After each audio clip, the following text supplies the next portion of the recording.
Hello everyone, I am Brinda and the topic for this podcast is the dot-com bubble. To all the investors out there and those entering the markets to invest, this video is for you. Today, everything is available on a click and internet connectivity has reached unimaginable heights. The dot-com bubble, it's clear how the dot-com bubble is something that is related to the internet. Imagine some 2 3 decades back, people making purchases by visiting the shops, meeting new people by going out. Look around now, how much everything has changed. Now you can get to know people, ideas, everything, anytime, anywhere, however you please. How so many things could be done virtually now. Especially after the COVID 19 pandemic, I'm sure everyone is doing everything from their homes. All the office work, all the learning, all your extracurricular, everything. And all this, which is today possible, is because of the internet. The platform internet, which was introduced in some 1995, was formed with a single purpose security reasons by the US military. With only 18 million users to begin with, and now in the hands of common man all around the globe. We depend on it for almost everything through our day. At that time, the internet gave birth to a new age, the information age. With time and exploration, people started realizing how this platform has many more features, providing a pool of opportunities for business. Businesses started on the internet. They started growing. Online shopping, mail, music, other ideas. Everything started growing. These businesses started getting registered in stock markets for fundraising purposes. Internet based companies in stock markets started earning millions through issue of IPOs. The promoter would offer a little stake to the investors and demand was really high, so the prices surged. To many, this internet based business was a puzzle. Some started learning, while others felt how internet was the future and started investing mindlessly. Investment in all such businesses without any foundation started spreading like wildfire.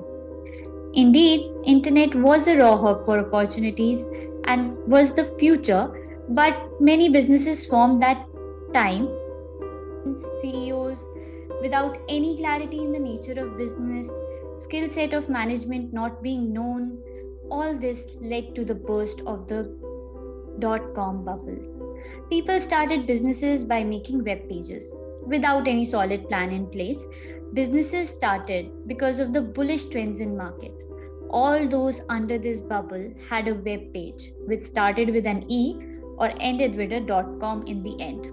At that time, this E and .com was sufficient for the investors to invest into those new businesses. In trend of investing into .com businesses was backed by the perception that any business on the internet would be huge and would bring prosperity, leading to the creation of this .com bubble.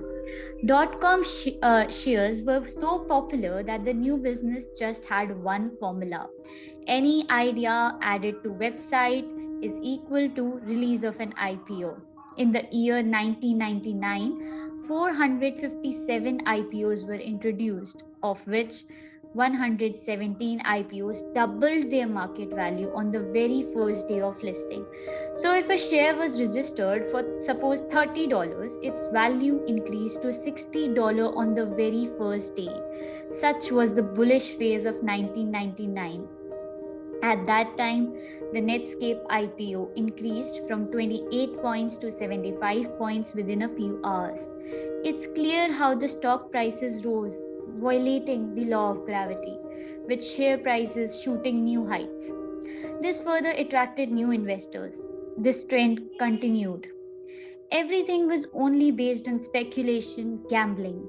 Another reason that encouraged investors were the low rate of interest. People were taking loans to invest into the stock market.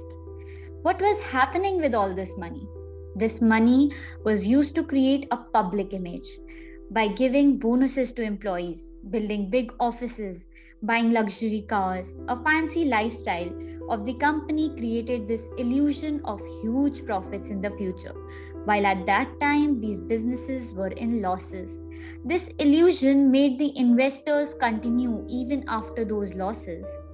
Demands were still high, making the shares unaffordable to many. This is what changed with time. With this, the stock prices started declining. With less money available, the fancy lifestyle of the company became unaffordable. The illusion started fading away, and nothing happened as per the expectations of the then investors. The companies with no fundamental back, technical study, and formed only by gambling and trends started falling apart.